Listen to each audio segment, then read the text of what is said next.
Hey guys, this is my review for Fantastic Beasts and Where to Find Them. You know, when I say that name, Fantastic Beasts and Where to Find Them, I really want to say fantastic film and when does it come to Blu-ray? You get it? Because this is a good movie. So, let's do it. Let's really talk about this film. Like, get into the positive things and also the things I felt could have been executed better.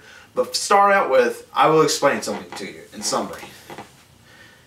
This film is a prequel to Harry Potter. It takes place 70 years before the events of the Harry Potter series and 70 years before Harry and his friends at Hogwarts go on a series of adventures. This film focuses on different characters. It focuses on Newt Scamander, played by Eddie Redmayne, Tina, played by Katherine Waterston, and Jacob, played by Dan Fogler.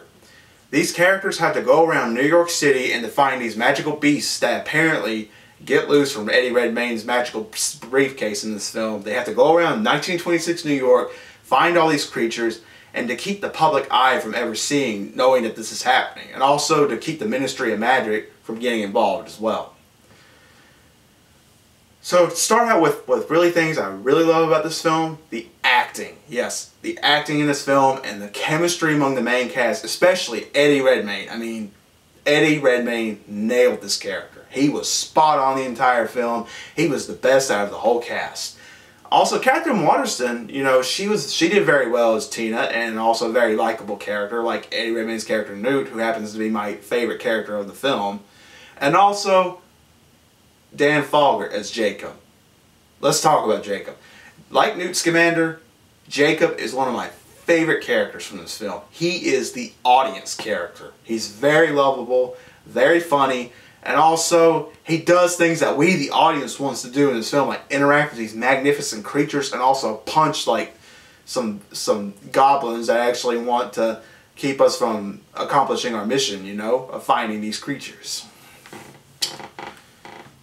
So these characters are very, very likable, as well as Colin Farrell. He was a very interesting villain in this film. He started out kind of a little clunky, a little, you know, not really that interesting. But as the film progresses, he becomes more interesting and also a very, very, you know, very compelling villain since Voldemort. You know, everyone knows Lord Voldemort's the most feared wizard of all time. But Colin Farrell did a really wonderful job in this film, and of course, he's very talented. You know, I've been a fan of Colin Farrell since I was a teenager, and I knew the guy was going to give a good performance, so who am I to judge? Anywho, and Ezra Miller in this film. You know, I've never been that familiar with Ezra Miller until now, but I have heard things that he was talented, and he proved it. He was very good in this film. He's talented. Got a lot of talent, and I cannot wait to see what he does as the Flash in the Justice League and the Flash movie coming soon from the DC Comics universe. But he really played a very sympathetic character, you know. His character was just tragic. You really felt sorry for him. I mean, sure, he had some mental issues, but more besides his mental issues, he was abused and made fun of a lot, and it's sad. I mean, I understand what it's like being made fun of, but the mental problem part, that's something I don't understand. You can't help but feel pity for him. And Ezra Miller really sold me with this role. He was so good in this role, and also, I cannot wait to see what he does as the Flash in the Justice League. Also, besides the character and the chemistry among the cast, the film's plot was very compelling. You know, J.K. Rowling, the creator of the Harry Potter universe, she wrote this film. She's the screenwriter for it. And this is an original film that people can actually go and watch this film and not say, the book was better. You know, they actually changed this, changed that, changed this, changed that. Like they would with the Harry Potter films, because the Harry Potter films were based on all 7 Harry Potter books. But this film, Fantastic Beasts, is not really based on a book. It's a really original film written. And also, J.K. Rowling, if you ever see this, I want you to know, ma'am, you've got a really good imagination on you. Thank you for bringing the Harry Potter universe to life for us fans. Other positive notes I can really give this film is James Newton Howard's score. I mean, it's James Newton Howard. Of course he's going to do a great score. And other things positive notes I can give, the visual effects in this film, like the uses of magic, as well as the creature designs. The creature designs were awesome. Not only did I want to take one of these creatures home with me, I wanted to befriend half of the creatures that were in this film. Especially that little plant creature that Newt, played by Eddie Redmayne, is best friends with in the film.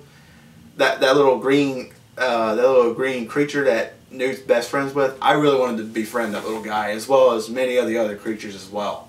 And I gotta say, my favorite creature throughout the whole film was, we didn't really see much of it, was the giant griffin-like creature.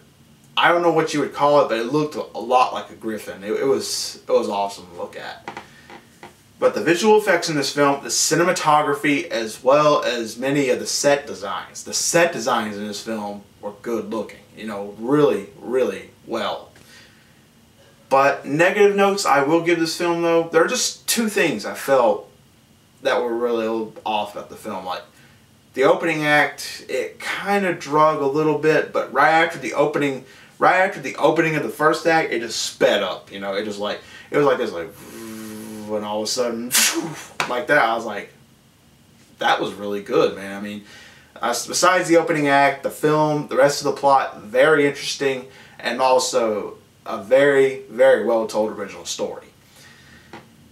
Another negative note I could give this film was the Obscurus, the so-called dark magic Obscurus.